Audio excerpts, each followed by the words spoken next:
most everything that a chemist does involves mixing things together in some way. So I thought now would be a good time to introduce some terminology and some ideas involved with mixtures. Mixtures. And in particular, I'll talk about homogenized or homogeneous mixtures. Homogenized implies that they were made homogeneous, but maybe they were homogeneous to begin with. So homogeneous mixtures. And you're probably asking, what does homogeneous mean? It means uniform or consistent throughout, that there's not a lot of variation in the mixture itself. And the most common word or the example of this is homogenized milk. Homogenized milk. I don't know if you've had the privilege of directly milking a cow or a goat, but you'll find very quickly that if you do, that the milk fat and I guess the non-milk fat separates very quickly. So if this is regular straight from the udder milk, you'll have a layer of fat that shows up there, and all of this stuff over here is much more liquidy. What homogenized milk does is it makes sure that all of this fat is dispersed completely evenly through the milk. So that's why when you go to your local grocery store and you buy homogenized milk, it's all nice and creamy throughout. And you don't get this, I guess some people actually like it, but you don't get this nice sheen of fat at the top, and just it all goes down a little bit smoother. So that's what homogenized means. So homogeneous mixture is the same thing, even and consistent throughout. Now, that is further divided depending on how large the particles that are diluted in the mixture are. So if we have a situation where the particles are larger than 500 nanometers, and that might sound large, but it still isn't that big, because a nanometer is 1/billionth of a meter. But if we have particles mixed in, say, water, but it doesn't have to be mixed in a fluid, or especially doesn't have to be water, that are greater than 500 nanometers, we're dealing with a suspension. A suspension. And the one characteristic that people associate with a suspension is that whatever you suspend in it, whatever you mix in, let's say I have a suspension here. Maybe it's water, just because that's easy for me to visualize.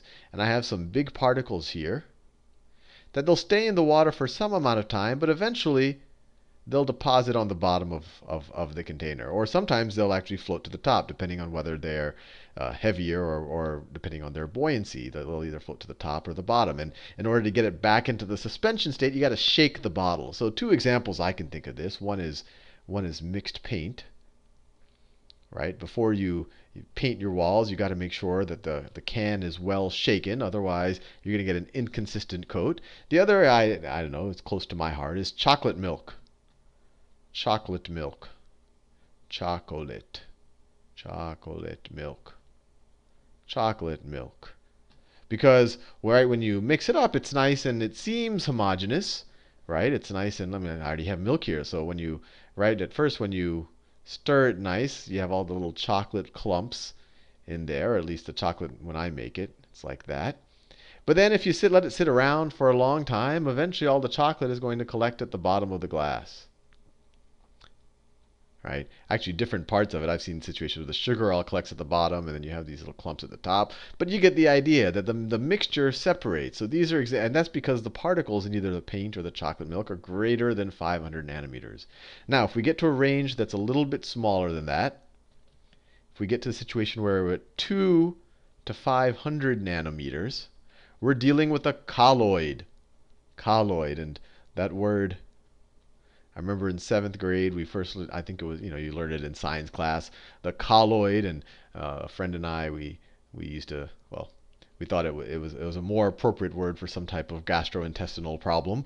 But it's not a gastrointestinal problem. It's a type of homogeneous mixture. And it's a homogeneous mixture where the particles are small enough that they stay suspended. So maybe, they could call it a better suspension or a permanent suspension. So here, the molecules are, so let's say that's my mixture. It's water. Maybe it's water. It doesn't have to be water. It could be air, whatever. Now the molecules are small enough that they stay suspended. So the forces, either their buoyancy or the force, actually more important, the forces between the particles and the intermolecular forces are kind of outweigh these particles' tendencies to want to exit the solution in either direction. And so common examples of these, I don't know, are well, the one I always think of when for me, this is the colloid is Jello.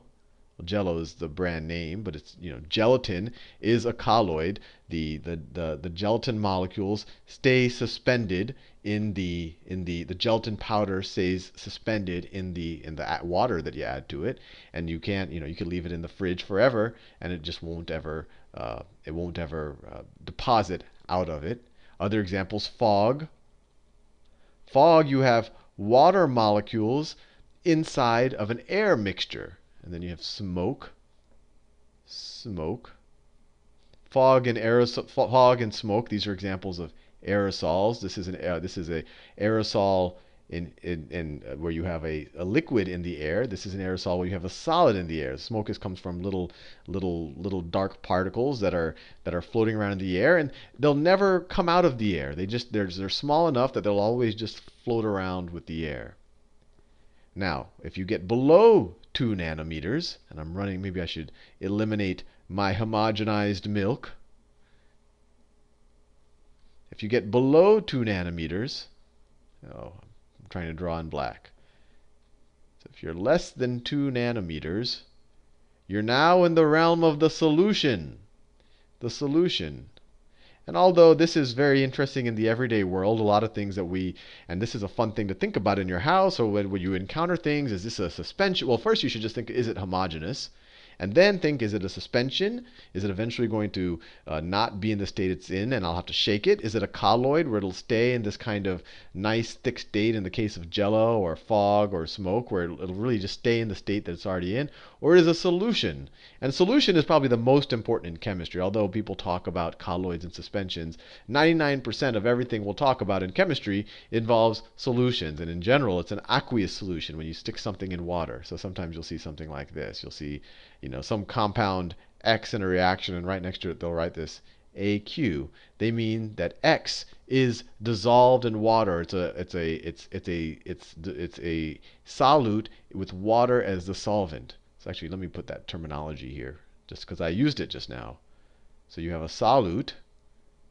This is the thing usually is whatever you have a smaller amount of. So thing dissolved. And then you have the solvent. This is often water, or it's the thing that's in larger quantity, or you could think of it as the thing, the thing that's all around, or the thing that's doing the dissolving. Dissolving. For example, you could have sodium chloride in an aqueous solution. Or that means it's in water. And what's happening is the sodium and the chloride particles are dispersing. So sodium is positive, chloride is negative, an ion, because it took away the atom from the sodium. But when you put it in the presence of water, remember water, you have all the oxygen and the hydrogens. I've done this tons of times already. Oxygen and hydrogen. This is partially positive over here on this end. This is partially negative over here. So you'll have these larger, the positive sodium cation will separate from the chloride and be attracted to the oxygen ends of the water. And then the chloride, the negative anion, will be attracted to the hydrogen ends of the water. And that's what allows it to get dissolved, because these ions have some charge. They like to mix in with the water, which has these hydrogen, or has this polarity to it. And then let's see the chlorine. I'll draw here. It'll be over here with a minus charge. So this is probably the single most important thing to realize. And just so you get a sense of what 2 nanometers is, this is still pretty big. It allows for molecules that have anywhere from actually a good number of atoms. If you think of even a fairly large atom, cesium, the cesium atom, which is one of the largest, at least one of the largest that you might encounter, there are larger, is on the order of 2.6 angstroms. An angstrom is a tenth of a nanometer, so that's 0.026 nanometers. So for example, if you wanted a molecule that would get you out of the solution state and into the colloid, and we're talking in 3 dimensions here. So in 3 dimensions, you could actually fit a lot of cesium atoms within a 2 nanometer diameter sphere, although it's not like cesium doesn't bond in that way. But I think you get the idea that this is a scale of, on the order of 20 to 30 atoms can be in this molecule. Actually, even more than that, especially if you have very small atoms like hydrogen. So the next question is, well, how do you measure these things? And there's a lot of different ways to measure concentration. We already actually used one of them, which is mole fraction. Whoops. Mole fraction. Mole fraction. And this is the number of moles of solute divided by the number of moles in the whole solution, or moles of solute plus moles of solvent. And we did this when we figured out the partial pressure problems, because in order to figure out the partial pressure of something, you just figured out what the total pressure is, and then you said what is the mole fraction of, say, oxygen in the mixture, and then you multiply that times the partial pressure, and you got the mole fraction. Now the ones that show up a lot in chemistry, and since their words are so similar, it can get a little confusing, are molarity, not to be confused with morality. One day I'll make a video on that once I figure out enough about it. And molality. And molarity, it sounds like the right one because it's almost like morality, and it has the word molar in it, which it's more, for me, more intuitive than the word molol. But molarity in my mind is not a good measure because it's moles of solvent, moles of solute, so what you're dissolving into it, divided by liters of solution. And the reason why I don't like molarity much, and you'll see that molality is actually, at least in my opinion, more useful, but the reason why I don't like this is because liters of solution is not invariant. It changes, right? We've learned that a bunch. PV equals nRT. The volume, which liters is a measure of, volume can vary with pressure and temperature. So the molarity is going to vary with pressure and temperature for the same solution. If you just take the same solution and take it, to Denver or take it to Death Valley, the molarity of the solution is going to change. So to me, that isn't that satisfying of a measure of concentration. Molality, on the other hand, is moles of solute. So the numerator in both cases is essentially the number of solute particles we have. The number of particles we have divided by the mass of the solvent, or the kilograms of whatever we're being dissolved into. And the reason why this one is better is because no matter where you go, whether you're in Denver or Death Valley, moles aren't going to change. They didn't change here either. And the mass won't change. Now the pressure and the volume and all of them, the temperature might change, but the mass won't change unless you're adding more or less solvent.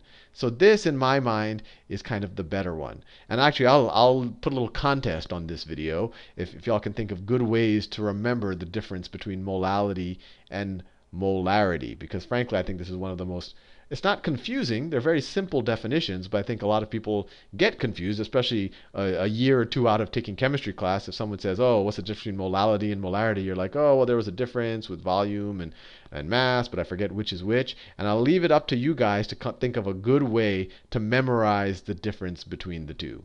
See you in the next video.